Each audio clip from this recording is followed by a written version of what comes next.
Today we're gonna react to another video by Reekay. He's talking about why some guys are having trouble with dating in the Philippines. Let's dive into it here, and I'll comment.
These guys are the ones that you will see online bitching, pissing, and moaning about how horrible Filipinas are and how rotten a life is to be had in the Philippines, and yet they don't leave the Philippines. Why not? That's probably a whole other issue. Maybe they can't afford to live in Thailand or Vietnam, but it begs the question, why the cognitive dissonance? If they really think that all Filipinas are so horrible because that's all they ever pull in, what are they doing here? Why do they keep dating Filipinas if they really think they're all that bad?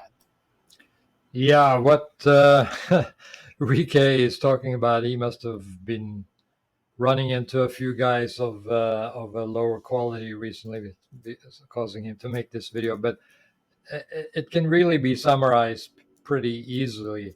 There are all types of people in this world, and not everybody's going to be upbeat and positive and a good influence for people around them. They are basically a not a great degraded being, but they're basically trying to find the right word here for it. But it's basically a person with less life energy. I think I mentioned this on a video before, but it's like an emotional chart or an emotional scale that you can plot people that you run into in life against, and you can pretty quickly sum them up.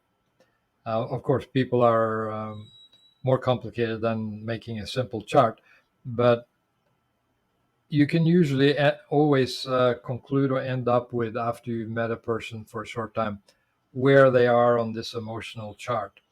And what Reekay is talking about here are different points on this emotional chart. Some people are very upbeat, uptone, up positive about everything. Then there's other people that are more middle of the road. They get ill easily. They get depressed, perhaps. They get negative thoughts, and perhaps not taking good care of their health. They're drinking, they're smoking, they're partying. I mean, there's nothing wrong with those things, but on a chronic, continuous basis, there are some things wrong with doing that. But what I'm saying is, you can short circuit this whole conversation by just acknowledging that different people are on different levels in their life. What you can always conclude from listening to Rika about his complaint about these guys is they're basically low scale individuals. I mean, they wouldn't be watching this video or be interested in educating or learning about themselves to improve their life. So you guys are safe. Any of you guys are listening to this video, you are not in this category. You're more upbeat and more positive. So just the fact that you're interested in educating yourself and improve your life means that you're not part of this group of individuals. But let's dive in here and hear what else he has to say. which they're not. Now, I have met over the last 12 years these kind of guys in person. So I'll give you 3 examples because they kind of differ a little in why they keep striking out. The first one is a guy that I met with for lunch there at Cebu Ayala Mall. He had been in the Philippines for about 3 weeks. He only had about another week left to go. So we were talking, and he said the reason he wanted to sit down with me was to ask, why is it he can't seem to get a date with a Filipina? Now, he did know enough to stay off the dating sites. Again, that's a very piss poor location to try and find a good woman. Not because there aren't any there, but because the percentages, I would say, are easily below 5%. Less than 5% of the women you find on a dating site are good women who are. Yeah, I'm not sure where he gets those percentages from, but in my experience, I treat a dating site as a meeting place, basically. I mean, you still have to do your sorting, you still have to do your filtering. It's not going to be everybody is looking for a healthy long-term relationship. There are all kinds of people. There are going to be transvestites. There's going to be single moms looking for support and somebody to buy them milk for their babies. Yeah, I don't know what the percentages are of girls that are looking for a healthy long-term relationship, but there's going to be people of all kinds, and I don't think you should just discount automatically online dating sites and say with a blanket statement that's a waste of time. No, I think dating websites are good for making that initial connection, but then you got to start doing your filtering and you sort of have to sort things out. And it is time consuming. I mean, for me, when I do it, it's like it takes hours every day. It's not like you go online and within an hour you have your perfect future wife waiting and ready to meet you. No, it's not like that at all. You have to do a lot of work and communication back and forth. Perhaps do a video call first. That's very important. Perhaps do a coffee meeting after that, and you can kind of take it stage by stage to work it into a real relationship. But it takes work. It's not automatic, and you're going to have a lot of no's, and you're going to have a lot of rejections and failures along the way on both sides. Not just you saying no to the girl and she's not a match for you. The girl has some criteria as well, so it's a process for both parties, and it's not a guarantee just to go on a wait dating website. But of course, meeting somebody in person is always better. You got them right there. You can look them up and down, and you can pretty quickly sum them up. If you're a good reader of personality, you can sum them up pretty quickly. So it's always better to meet somebody in the grocery store or in the mall or just walking about doing your day. That's always better. But the odds of meeting somebody interesting or somebody that suits your criteria in person at random is very low. But if you go on a dating website, you can probably assume that there's an average of 100,000 members on a dating website for a given city, for example, Metro Manila. So if there's 100,000 members there, and there's different types of members, you have to do a lot of filtering and sorting. But that's a lot of people. If you go to the grocery store, how many ladies do you see that are attractive and in the age range and might be single and a potential mate for you? Maybe it's 100 people that you see in a day. If you go to a big busy mall and you just walk around, you don't have to talk to everybody, but just walk by and kind of look people over in the crowd and see if you see anybody interesting that you would like to have a conversation with. But I bet you it's going to be in the low teens or less than 100 people in a day that you can do that way. But with a dating website, you go online and you got thousands of people that you could potentially sort through or scan through, in at least in terms of images. So the power of a dating website is very great. You should not ignore that. So I don't agree with Reekay when he just makes a big blanket statement that dating websites is a waste of time. That may have been his experience, but in my experience, it's not a waste of time. It takes work, and there's a lot of scammers. There's a lot of fake profiles, or not fake profile, but there's a lot of photoshopping or makeup and styling that goes on and trying to make a presentable dating profile. So you got to get them on a video call as quickly as possible to sort of start sorting through the masses of people that you can get in contact with on a dating website. sincere about a relationship. The other 95%, it's just a game. So don't waste your time on the dating sites. But there he was, 3 weeks in the Philippines, and still had not gone on one date. So I asked this guy, okay, tell me what your experience has been. And he told me that he had gone into the malls and he had seen various women that he thought about approaching. Some of them worked in the department store, some of them were customers. And I said, okay, so what happened when you went up and started some conversation with her? And don't waste your time, in my opinion, going up to store clerks trying to date somebody that's working in a mall. They work 6 days a week and they have one day off a week, and on that day they do laundry and some personal errands. So it's very hard to date a girl that works in a mall. Don't even try. I mean, the girls are beautiful, and that's the reason they are hired to work in the mall. But it doesn't mean they're going to be perfect girlfriend for you. Just put those girls or those contacts on the back of your list. It's not should not be high on your list. He said, oh, well, I haven't talked to any of them yet. I was like, why not? He said, well, because, I was just watching them. And then I don't know, I got the feeling that maybe she's got a relationship, or maybe she wouldn't be interested. Maybe she's too pretty for me. Maybe this, maybe that. So basically, he had gone 3 weeks talking himself out of it rather than just putting one foot in front of the other, walking up and saying hello. He was still paralyzed and traumatized by the rejection rate back in the United States. And until he gets over that, he's going to continue to freeze up, sabotaging his own experience. Now, the second. Yeah, that's very true. I see that also, but it's so easy to work around or overcome.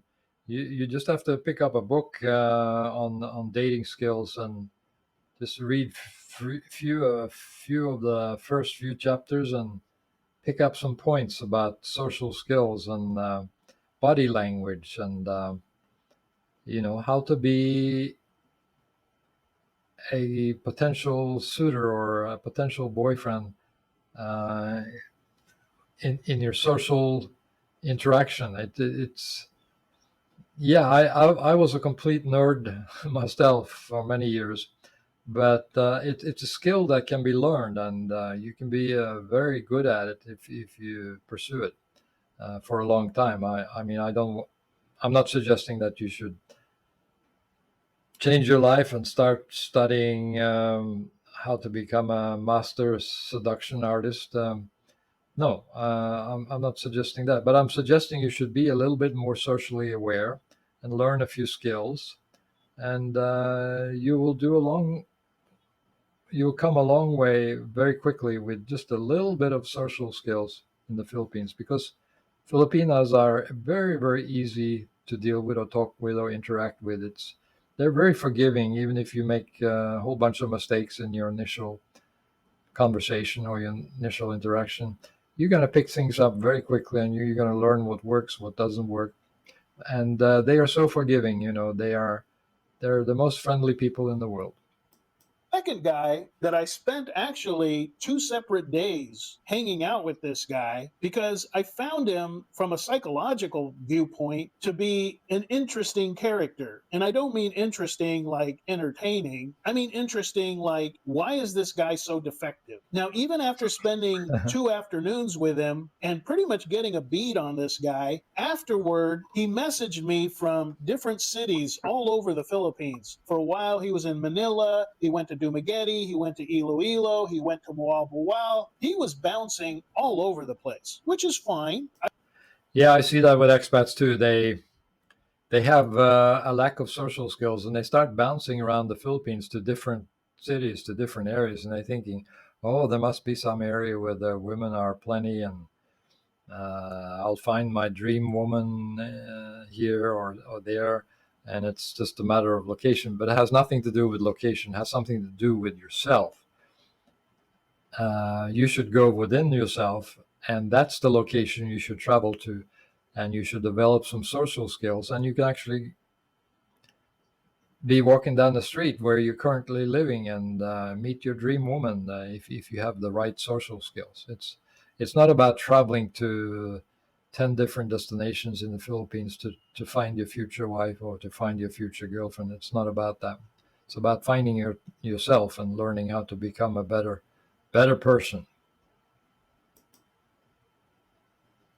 I've done a lot of that myself. But the reason he was bouncing around so much, it was the same story he kept sending me. He said, "Well, I asked this Filipina out and I took her out to dinner and I don't know what happened. Next thing I know, she's on her phone. She's ignoring me. She's being rude. So I left and I went to this other island and same thing happened. Or they found a reason that they had to go home." Basically, he said, "These women are all giving me the cold shoulder." Now, the amazing thing is, in 14 years, I've never had that happen. But I knew what was going on. I had already spent those 2 afternoons with him, and it was excruciating. Why? Because this guy was a full blown narcissist. Now, he wasn't the malignant narcissist that seeks to harm others. He was the type of simply selfish narcissist who cannot empathize with other people. He's borderline sociopathic. The only thing that ever runs through his brain is himself. I'll give you a perfect example. I was walking along with him one time, and this happened like I would say in that one afternoon. I would say this happened about 20 times. I'm not kidding, maybe more than that. But he would actually, like, just for politeness sake, he would ask me a question, something like, "How long have you been in the Philippines?" So of course, I would start answering his question. I would get maybe 2 sentences into it, and mid-sentence, he would just talk over me, cut me off, and start telling me some story about himself. It was like, Yeah, that gets back to the social skills again. This guy that Reekay is describing or talking about has zero social skills, and communication skills are very important part of being social. And it's basically communication is like a football. You throw it out, and it is received by the receiver, and the ball is thrown back with a question or a comment to the sender, and that completes a communication cycle. And you got to study these and drill yourself on this, and you'll hear it and you'll see it all around you every day. People are not very good in normal communication cycles. Um, I actually studied this for years in different courses, how to improve my social abilities and communication cycles. And as soon as you do that, people all around you, they will perk up and start listening to you, and your social life and the business life and your life in general will improve just by merely studying communication cycles and learning how to say something and shut up and listen when it's time to listen and when somebody else is saying something. And you have a dialogue, a ping pong ball effect, when you know how to do that. And it's yeah, once you know how to do it, it's very simple, but it's easy to screw up if you don't know the communication cycles and how it works.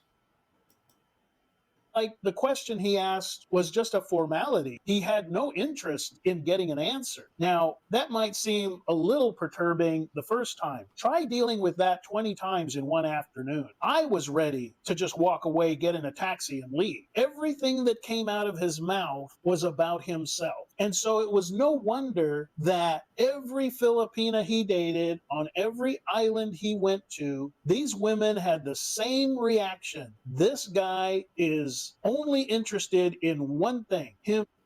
Yeah, and when we're talking about communication cycles, acknowledgement is an important piece of a communication cycle, and you can learn to give a half acknowledgement, which basically gives a signal to the other person that you're willing to continue the topic or the conversation on around whatever you're talking about. But if you give a full acknowledgement without any doubt that you received the original communication or the original concept, that person is going to think, "Oh, you didn't get it," and they will continue talking, or you know, it becomes like an effort or a struggle to have a normal conversation. But if the communication cycle is fluent and normal, it's like a ping pong or a ball that's being thrown back and forth with new originations, with new questions, with new comments,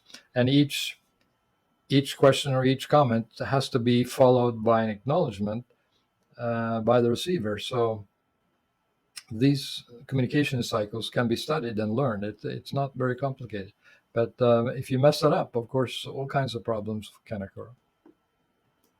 Himself. He doesn't know how to give anything to others. He doesn't give other people his attention. He doesn't give other people any compassion, any understanding, any interest. He really doesn't care if he's been talking for 45 minutes and you're bored out of your skull. He does not care. He's going to tell you this story, and that's all there is to it. And then he'll ask you something, interrupt you, and then talk about himself some more. So, again, guys like this, unless they have some kind of come to Jesus out of body experience and look at themselves objectively and say to themselves, I've got to change my ways, or I'm going to keep getting the same results, which, by the way, a narcissist is convinced.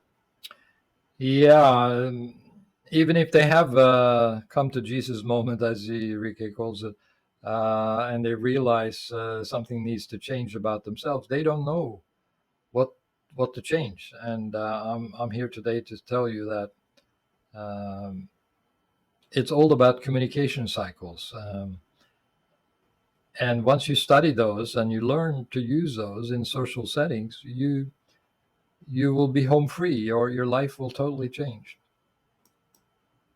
They know exactly what they're doing. They have nothing to change. and all the problems that come up, it's because of the faults of other people, not themselves. So it's a self-fulfilling prophecy where their starting point is, I'm not the problem, when in reality that's the problem. Now the third type of guy that gets in his own way and continually will strike out in the Philippines and really in any country is the one that is more common. In the first case, the guy was too fearful. In the second case, the guy was just far too self-absorbed. But in this third type of guy I've run into, the reason he can never hold on to a quality woman, she will not want to be around him for an extended period. The guy that attracts nothing but the bar girls and the girls with an agenda. It is the guy completely clueless about the Philippines culture, especially Filipinas and dating Filipinas. He is completely oblivious to the preferences of a Filipina when looking for a man. His only concern is, I'm an expat, I'm going to dress as sloppy as I want, I'm going to drink as much alcohol as I want, I'm going to be as outspoken and rude as I want, I'm going to cuss as much as I want, I'm not going to pay attention to my personal hygiene. And these guys wonder, how come I can't get a classy Filipina to hang out with me and fall in love with me?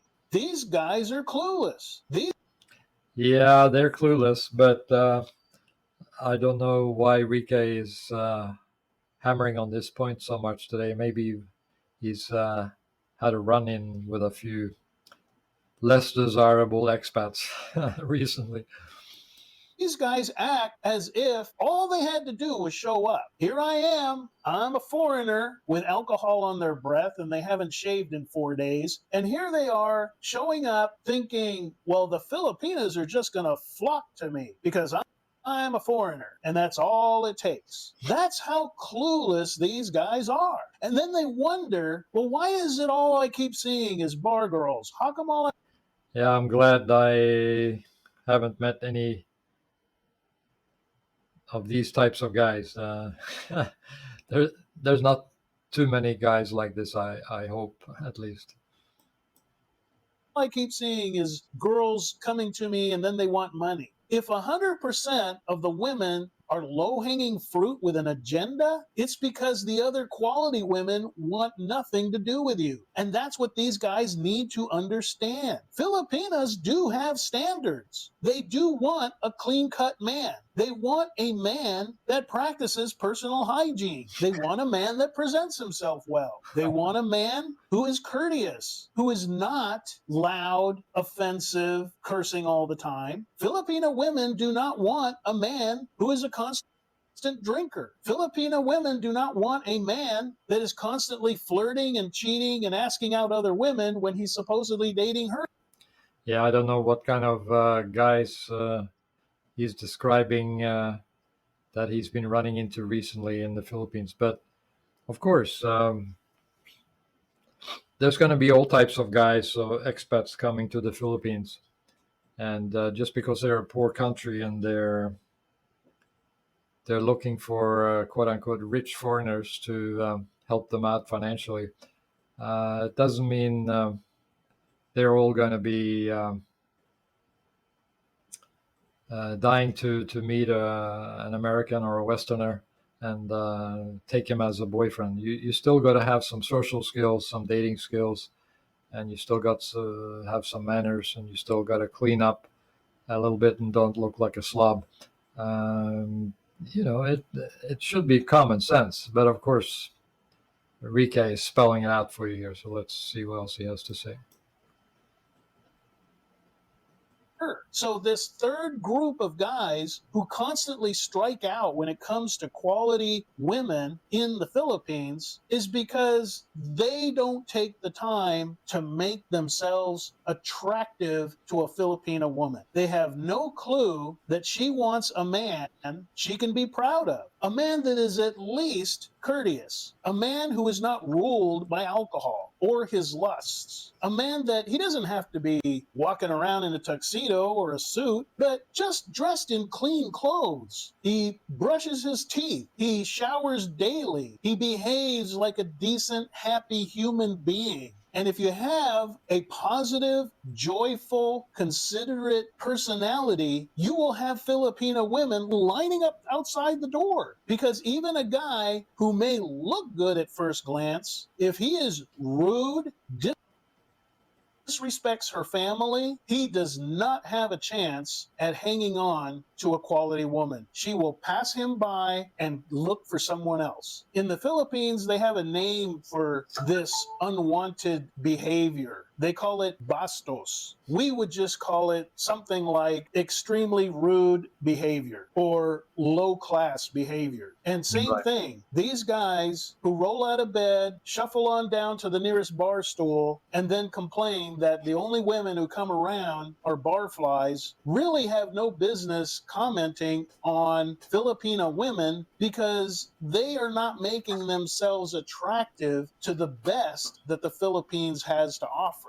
Now, as I said at the beginning, it's probably the guys who need to hear this the most who will not listen to it. They will just persist in doing the same thing and getting the same results. But I say all this for you guys so that when you run into some guy pissing and moaning about how he can't find himself a good Filipino woman, stop and ask yourself, well, is this guy really what a good Filipino woman is looking for? And don't entertain his long tales about, oh, the Philippines is a waste. All the women, they're just greedy for money. No, I tell guys like that, it's not that all Filipino women are bad. It's just that all the Filipino women you date are bad. And there's